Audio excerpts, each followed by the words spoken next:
歡迎收睇招積珠海嘅頻道。終於又到開魚季啦，有咁啱得咁巧，今朝魚檔呢有啲眼仔碌碌嘅馬鮫魚，順便整翻條馬鮫魚仔煎一煎，做一款香煎馬鮫魚啊！馬鮫魚我哋洗淨，斜刀切件。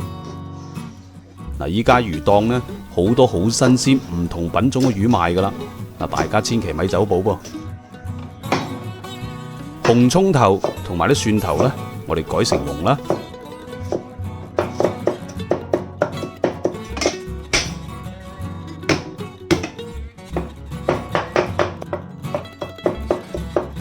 將葱蓉、蒜蓉冚唪唥擠喺啲魚件嗰度啦，加入生抽、麻油、糖、雞粉、蠔油，我哋揸勻佢，醃佢2-3個鐘。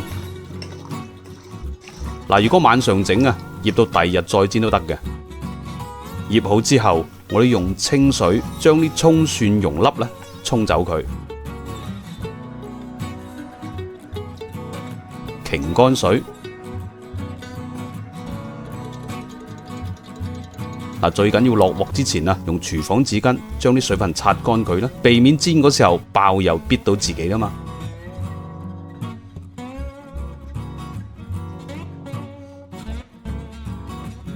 用大火燒熱隻鑊，嗱，燒到啱啱起青煙呢，我哋馬上就落啲油落去啦，調個中細火，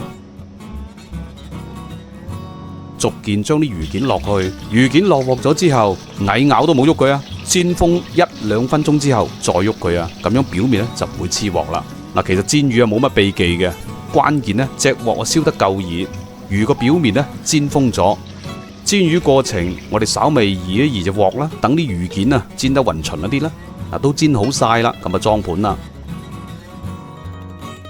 落些少個蜜糖、生抽，我哋溝勻佢，整翻個點料。嗱，呢一款香煎馬鮫魚仔非常和味嘅，得閒一定要試一試啦。嗱，睇到呢度呢，有朋友可能就會話啦，喂，煎條魚啫，有冇簡單啲㗎？有㗎，留意下一期香煎鯧魚啦，嗱嗱臨關注訂閱招積珠海嘅頻道，第一時間可以收睇到我哋最新嘅影片。多謝你嘅收睇，下期見，拜拜。